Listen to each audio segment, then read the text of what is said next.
What's up, family? Welcome back to my channel. I am Precious and we are officially Precious and Giselle. I'm getting ready to introduce you to Giselle. She's a friend, she's a big sister, she is wonderful, she's full of knowledge, and I want you and I to keep learning from her.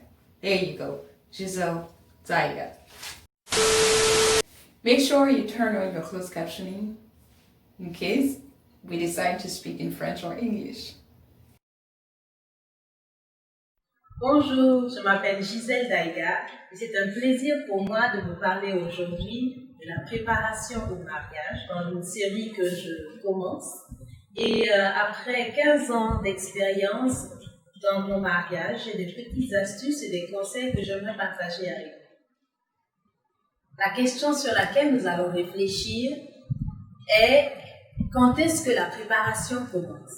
Eh bien, la préparation commence dès la naissance. De l'enfance à l'âge adulte, les expériences que nous traversons vont contribuer à faire de nous la personne que nous sommes aujourd'hui. La relation que nous avons avec nos parents, avec nos amis, avec nos frères, nos sœurs, avec nos collègues, vont former notre caractère et notre manière de voir et de comprendre les choses. Et le résultat de ces expériences-là vont faire de nous la femme ou l'homme que nous sommes aujourd'hui.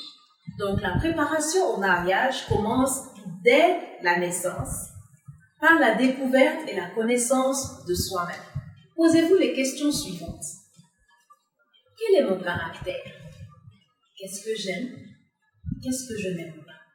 Qu'est-ce que je veux? Quels sont mes défauts? Quelles sont mes qualités? Qu'est-ce qui est important pour moi? Qu'est-ce qui est inadmissible pour moi? Ou quelles sont mes priorités dans la vie? Une bonne préparation au mariage commence par une bonne connaissance de soi-même. Comment savoir que nous sommes prêts à nous marier? Eh bien, nous devons savoir que le mariage doit être célébré entre deux personnes matures. Il faut noter que la maturité ne dépend pas de l'âge, mais de l'expérience personnelle vécue. Donc, nous pouvons voir un jeune de 22 ans qui est beaucoup plus mature qu'un jeune de 30 ans. Donc, il faut se poser les questions suivantes pour savoir si nous sommes matures ou pas. Qu'est-ce que j'apporte dans le mariage? Avant de voir ce que l'autre peut faire pour moi, je dois m'assurer de mon côté de ce que j'apporte dans le mariage, spirituellement, émotionnellement, physiquement et financièrement. Et nous pouvons aussi voir ces choses-là en nous posant les questions suivantes. Spirituellement, as-tu appris à aimer ton Dieu de tout ton cœur, de toute ton âme, de toute ta pensée et de toutes tes forces? Au niveau émotionnel, qui est ta force et ton soutien quand tu es découragé, quand tu as besoin de parler à quelqu'un? Et pour la partie physique, est-ce que tu prends soin de ta santé? Est-ce que tu fais du sport? Est-ce que tu t'occupes de toi-même? Financièrement, as-tu des économies? As-tu des dettes? Es-tu stable financièrement? Toutes ces questions-là, nous devons répondre à toutes ces questions afin de savoir si nous sommes prêts et savoir ce que nous pouvons apporter dans le mariage.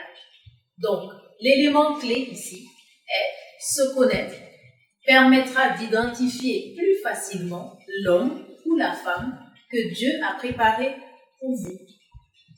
Voici donc, en résumé, la règle 1 à la préparation au mariage. Soyez un célibataire, une célibataire heureux ou heureuse et accompli, connaissant vos qualités et vos défauts. Si vous avez aimé ce que vous avez entendu, n'oubliez pas de liker notre page et surtout de nous suivre pour les prochains épisodes sur la préparation au mariage.